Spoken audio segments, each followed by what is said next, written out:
လောကကြီးရဲ့အပြေးအလွှာရုန်းကန်လှုပ်ရှားမှုတွေကြားမှာကျွန်တော်တို့ရဲ့စိတ်ကလေးဟာမကြာခဏဆိုသလိုမောပန်းနွမ်းနယ်လာတတ်ပါတယ်။နေ့စဉ်ကြုံတွေ့နေရတဲ့အခက်အခဲတွေဖြေရှင်းရမယ့်ပြဿနာတွေ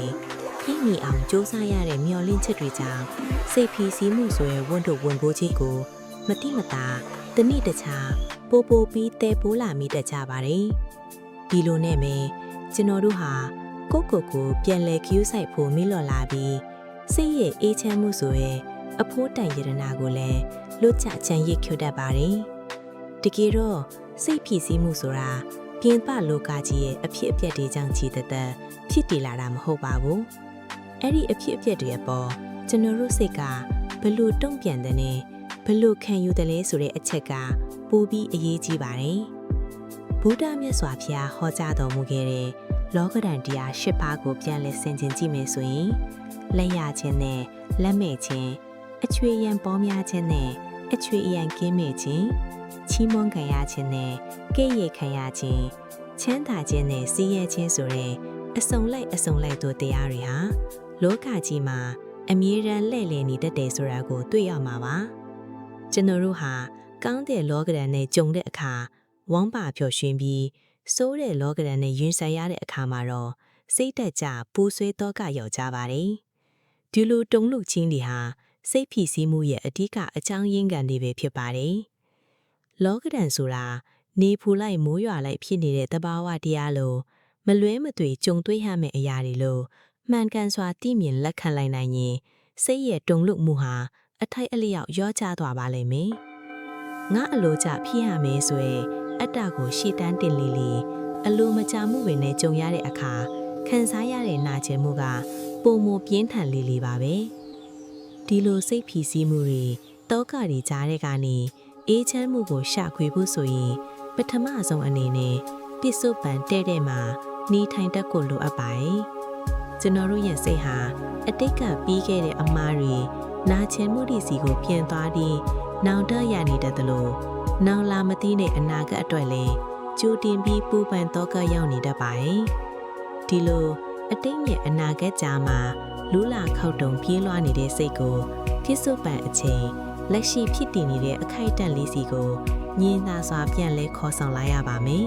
။ဝင်သက်ထွက်သက်လေးကိုတတိကပ်ပြီးရှုမှတ်တာချစ်စီလက်ရှိလှုပ်ဆောင်နေတဲ့အလုပ်တစ်ခုအပေါ်မှာအာယုံစူးစိုက်တာချစ်စီပြုလုပ်ပေးခြင်းအားဖြင့်စိတ်ဟာတည်ငြိမ်မှုအစစ်အစားကိုစတင်ရရှိလာမှာပါတတိပဋ္ဌာန်တရားဟာစိတ်ကိုပြုစုပြောထောင်ရမှာအကောင်းဆုံးသောစိတ်တစ်ခွက်ဖြစ်ပါတယ်စိတ်လွဲ့နေတာကိုတတိထားမိတဲ့အခိုက်အတန့်တိုင်းဟာတတိပဋ္ဌာန်ရဲ့အစပထမခြေလှမ်းပါပဲနောက်တစ်ခုအရေးကြီးတဲ့အချက်ကတော့မမြဲခြင်းအနိစ္စသဘောတရားကိုနှလုံးသွင်းမှုပါပေါ့ကျွန်တော်တို့ကိုစိတ်ညစ်စေတဲ့အရာတွေစိတ်ဖိစီးစေတဲ့အခြေအနေတွေဟာအမြဲတမ်းတည်ရှိနေမှာမဟုတ်ပါဘူးအချိန်တန်ရင်သူတို့လည်းပြောင်းလဲပြောက်ွယ်သွားမှာပဲဆိုတဲ့အသည့်အမြင်ဟာရင်ထဲကအပူမီးတွေကိုငင်းအေးစေပါတယ်ခက်ခဲကြမ်းတမ်းတဲ့အချိန်ကာလတွေကိုဖြတ်သန်းနေရတဲ့အခါဒါလည်းပြီးသွားမှာပါဆိုတဲ့စိတ်ထားလေးမွေးမြူနိုင်ရင်ကြမ်းကြမ်းခံနိုင်စွမ်းပြီးပုံမရရှိလာပါလိမ့်မယ်တစ်ပင်ဟာလီချမ်းမုန်တိုင်းတိုက်ခတ်တဲ့အခါတင်းမာစွာရက်တည်မနေပဲလီအဝိကိုလိုက်ပြီးညွန်းတင်းလိုက်တဲ့အတွက်ကျိုးချပျက်စီးခြင်းကနေကင်းလွတ်လာမျိုးပါပဲအရာရာကိုငိုက်တဘောအတိုင်းချိဟာမယ်ဆိုရင်အတ္တစန္ဒာနဲ့ဥပါဒံအစွဲအလန့်တွေကိုရှော့ချလိုက်တဲ့အခါစိတ်ဟာပေါ်လာလွတ်လာသွားပါတယ်ခန်းစုထားခြင်းဟာနားခြင်းမှုကိုဖြစ်စေပြီးလွတ်ချလိုက်ခြင်းဟာငြိမ်းချမ်းမှုကိုဖြစ်စေပါတယ်အေးချမ်းမှုဆိုတာပြင်ပလောကကြီးတစ်ခုလုံးငြိမ်းသက်သွားမှာပြဿနာတွေအားလုံးကင်းစင်သွားမှာတာဝန်ဝတ္တရားတွေအားလုံးပြီးဆုံးသွားမှာရရှိနိုင်မယ့်အရာမျိုးမဟုတ်ပါဘူးမုံတိုင်းထန်တဲ့ပင်လေပြင်ကြီးမှာတော့ကြီးအုပ်ချေးကတည်ငြိမ်တတ်တယ်လို့စူညံလှရှားနေတဲ့လောကကြီးထဲမှာလေကျွန်တော်ရဲ့အတွင်းစိတ်ကဏ္ဍကိုအင်းချမ်းအောင်တီးဆောက်ထားနိုင်ပါလေကိုမေတ္တာထားပါကိုယ့်ရဲ့အားနည်းချက်တွေကိုခွင့်လွှာနားလေပေးပါငါဟာလဲပထုစစ်လူသားတယောက်မို့အမားရွေးနေရှိနိုင်တယ်ဆိုတာကိုလက်ခံပါစိတ်ဖိစီးမှုတွေရုတ်တရက်ဝင်လာတဲ့အခါချက်ချင်းတုံ့ပြန်လိုက်တာမျိုးမလုပ်ဘဲစိတ်ကလေးကိုခဏရပ်တန်းပြီးအသက်ပြင်းပြင်းတစ်ချက်ရှုထုတ်လိုက်ပါ ဒေါသနဲ့ပူလောင်မှုတွေရဲ့နောက်ွယ်မှာအကြောင်းတရားတွေရှိနေတယ်ဆိုတာကိုဆင်ခြင်ပါအားလုံးဟာအကြောင်းတရားကြောင့်ဖြစ်လာပြီးအကျိုးတရားအဖြစ်ပေါ်ပေါက်လာတာဖြစ်လို့ဒီအဖြစ်အပျက်တွေအပေါ်မှာအကောင်းအဆိုးအဆွဲမထားပဲအရှိကိုအရှိတိုင်းသိမြင်လက်ခံနိုင်မှုကြိုးစားကြည့်ပါနေ့စဉ်ဘဝရဲ့ခက်ခဲချမ်းသာမှုတွေဖြည့်ဆည်းမှုတွေကြားတဲ့ကမှာတတိတရားဋ္ဌိညာတရားမေတ္တာတရားတို့နဲ့သာရင်တွဲနေထိုင်သွားမယ်ဆိုရင်သင်ရဲ့စိတ်နှလုံးဟာကြာပန်းလီတပွင့်လိုရွှေညွန့်နေကြားကနေတန်ရှင်းမွေးပြန်စွာပွင့်လာနိုင်ပါလိမ့်မယ်ရွှေညွန့်မရှိဘဲကြာပန်းမပွင့်နိုင်သလိုလောကဓာတ်ရဲ့ရိုက်ခတ်မှုနဲ့စိတ်ဖိစီးမှုတွေမရှိဘဲလဲစိတ်ရဲ့ကြန့်ခိုင်မှုနဲ့ငြင်းချမ်းမှုအစစ်အစားကိုရှာဖွေနိုင်မှာမဟုတ်ပါဘူးအပြင်ဘက်မှာဘလောက်ပဲမုန်တိုင်းထန်နေပါစေသင်ရဲ့အတွင်းစိတ်ကဘာလေးကတော့ဘယ်အရာကမှလွယ်လွယ်မှလာရောက်မဖြစ်စည်းနိုင်တဲ့အေးချမ်းသာယာနဲ့ခိုလုံရလေးတစ်ခုအချက်အမြဲတမ်းဖြစ်နေပါစေလောကဓာတ်တရားတို့၏ရိုက်ခတ်မှုအောက်တွင်ကျွန်ုပ်တို့၏စိတ်သည်တုန်လှုပ်ခြောက်ကြတတ်တော်လေထိုတုန်လှုပ်မှုများကြား၌ပင်တည်ငြိမ်သောအေးချမ်းမှုကိုရှာဖွေတွေ့ရှိနိုင်သောနည်းလမ်းကောင်းတစ်ခုရှိပါသည်ထိုနည်းလမ်းမှာမိမိ၏စိတ်ကိုတည်နေခြင်းပင်ဖြစ်ပါသည်လူအများစုသည်မိမိတို့၏ဘဝတွင်ပြင်ပအခြေအနေများကိုပြုပြင်ပြောင်းလဲရန်သာအာသွန်ခွန်ဆိုင်ကြိုးစားနေကြတော့လေအတွင်းစိတ်ဤသဘောတဘာဝကိုမူဂယုမပြုမိကြပေအမှန်စင်စစ်စိတ်ဖိစီးမှုဟူသည်အဖြစ်အပျက်တစ်ခုကြောင့်ဖြစ်ပေါ်လာခြင်းထက်ထိုအဖြစ်အပျက်အပေါ်စိတ်ကမိတို့တုံ့ပြန်သည်ဆိုသည့်အချက်အပေါ်တွင်သာမူတည်နေပါသည်စိတ်ဖိစီးမှုများရောက်ရှိလာသောအခါထိုဖိစီးမှုကိုရုံးကောင်းတွန်းလှန်ရန်မကြိုးစားပဲမိမိစိတ်ထဲတွင်ပူလောင်မှုတစ်ခုဖြစ်ပေါ်နေသည်ကိုသိလိုက်ရုံများဖြင့်ပူလောင်မှု၏အရှိန်ဟုန်သည်တစ်ခွက်ခန့်လျော့ကျသွားတတ်ပါသည်ငြိမ်းအေးခြင်းဆိုသည်မှာဘဝတွင်ဘာပြဿနာမှမရှိခြင်းကိုဆိုလိုခြင်းမဟုတ်ပဲပြဿနာများကြားတွင်ပင်စိတ်ကိုတည်ငြိမ်အောင်ထားရှိနိုင်ခြင်းကိုသာဆိုလိုခြင်းစပါသည်မြတ်စွာဘုရားရှင်တရားတော်များတွင်လောကကြီးကိုအရှိအတိုင်းမြင်တတ်ရန်အမြဲတွင်တင်တော်မူပါသည်ကျွန်ုပ်တို့သည်လောကကြီးကိုမိမိဖြစ်ခြင်းသည့်အတိုင်းဖြစ်စေခြင်းသောကြောင့်သာစိတ်ပင်ပန်းရခြင်းဖြစ်ပါသည်မမြဲခြင်းဟူသောအနိစ္စသဘောတရားကိုနှလုံးသွင်းကြည့်ပါ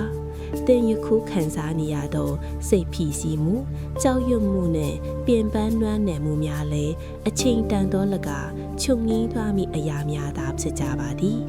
ထိုအရာများကိုအပိုင်စီးဖမ်းရှုပ်ထားရန်မကြိုးစားပါနဲ့စိတ်ကိုတင်းကျပ်ထားမိအစားဖြေလျော့ပေးလိုက်ပါ